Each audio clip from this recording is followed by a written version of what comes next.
Hey guys, GreatGamer34 here. So today I've figured out how to make my two-state system switch through both of its states on one clock pulse. That is, so when it gets an input, say a VCD number, it'll be able to do both the multiply the previous value by 10 and then add that new value, display that new value, then multiply a new value by 10, or multiply that value by 10, then add the new value, display that new value, and it would keep repeating that over and over and over again. And it will do both those two states on one clock pulse, and it does that by taking the high end, so like the rising edge of the clock pulse, and doing one thing, and then taking the falling edge of the clock pulse and then doing something else. So we'll see here that if reset equals 1, it goes to the reset state, so reset overrides the clock. If reset equals 0 and clock equals 1, so that's the rising edge of the clock right here, then we're going to do this. We're going to output a register, our output register, and then we're going to, right here, we're going to say our current state is going to get state 1. Then we close that if statement up here. Then it says, if reset is 0 and clock is equal to 0, so that's the falling edge of the clock here, unlike the rising edge here. Then we're going to do that, and we're going to go to this state here. So that's how this works. And then we can see here that in state 1, we're going to do this right here. We're going to say tempf, where this temporary register gets temp A, which is left shifted by 1. This is concatenation. We're taking the first 14 bits of it and then adding 1 to the end of that. So we get 15 down to 0. We're taking the first 15 bits here and adding 1 bit. So that's how we still get a 16-bit number. And then over here we're doing the same thing, but taking the first 13 bits and then adding 3, and that's how we get a 16-bit number still. So those 3 aren't really being added, they're just being put in place there. It's called concatenation, and that's how that works. So that's our left shift, and it doesn't require any fancy math or anything like that. It just inserts zeros. And then we add those values together and store it here. And then we're going to output the value from our previous state here. So you'll see that that's just so we get proper output on our FPGA, and you'll see that coming up. Then in state 1, and this just outputs that we're in state 0 on the 7 seg on the FPGA. So now in state 1, temp B gets our 4-bit in, our BCD in, basically.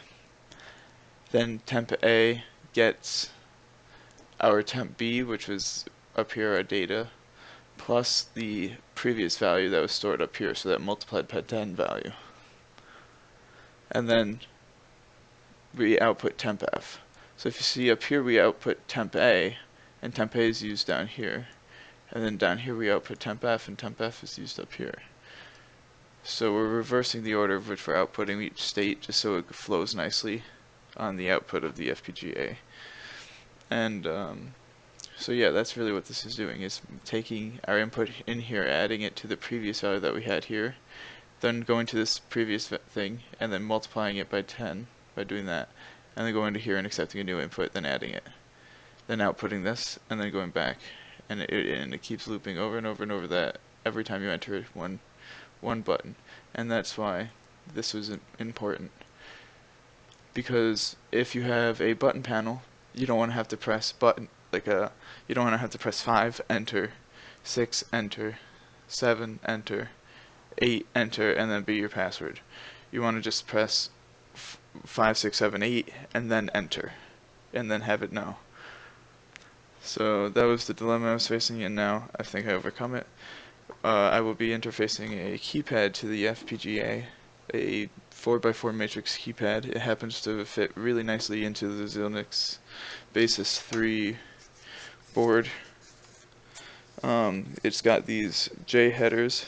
It's got 10 bits on them. No, it's got 12 bits on them. It's got 2 power and 2 ground, and it's got 8 others that can do anything else. And the 4x4 matrix has a 10-bit output. It's 1 power, 1 ground, and then 4 X for Y. So should fit really nicely into there, integrate really well. And then I'll be able to do this with a real number pad. And I didn't want to have to press a number and then enter each time because I need to cycle through 2 states.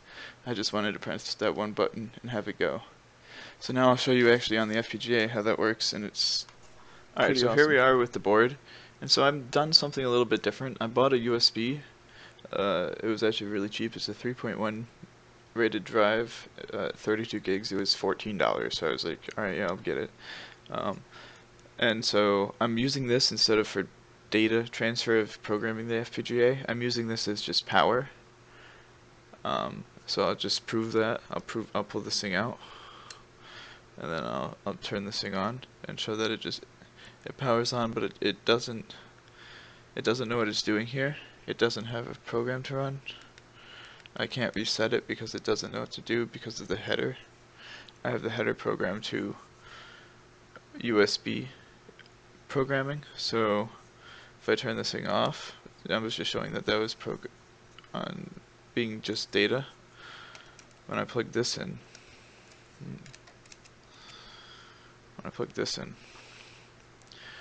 now when I turn it on, we get that light there. We wait a few seconds, and there. So now it's outputting. That's kind of the camera's not picking it up. Okay, it's saying zeros. They're kind of bright, I guess.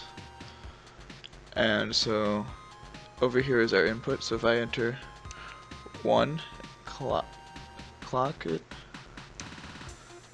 2, clock it, there's 12, 8, clock it, there's 128. So now I'll go back through that again, and after I reset. So now watch what happens. I press.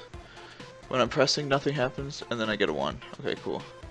Now when I do it, I press. You see I get a 10. So there's some times 10 of that 1, and then there's the adding of the 2 to it to make 12.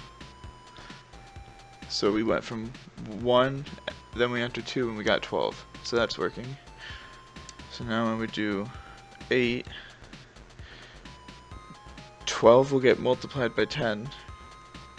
Right there's 12 multiplied by 10. And there's my fingers got in the way. Here, let's redo that. 1, 20, 8. It does 2 states per clock pulse. And it makes sure to show you that it does the addition afterwards, so you get that 8 there. So it just makes sure that you show the output properly, I guess. But I'm going to be using this for my junior design project in school, and we're not going to be displaying what this output is. This is just for debugging purposes. We're going to be building a security lock for safe. And so I'm just making the first few things. I'm going to have some timers and some safety mechanisms set up. And that's why I'm getting a keypad for this thing, like I said previously. So these are actually the headers that I can use.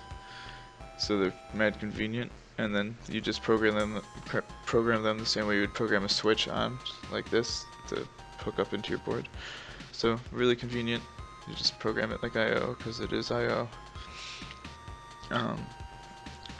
I could have it output the values on the 7 segs here using combinational BCD to binary to BCD, but I think I like displaying the state that we're in here just for convenience. But maybe later on I might just do that for the point of it. I might need that in my junior design project at one point, so who knows, I guess we'll see. So if you guys like this video, give it a thumbs up. If not, I don't know, don't watch my channel. See you later.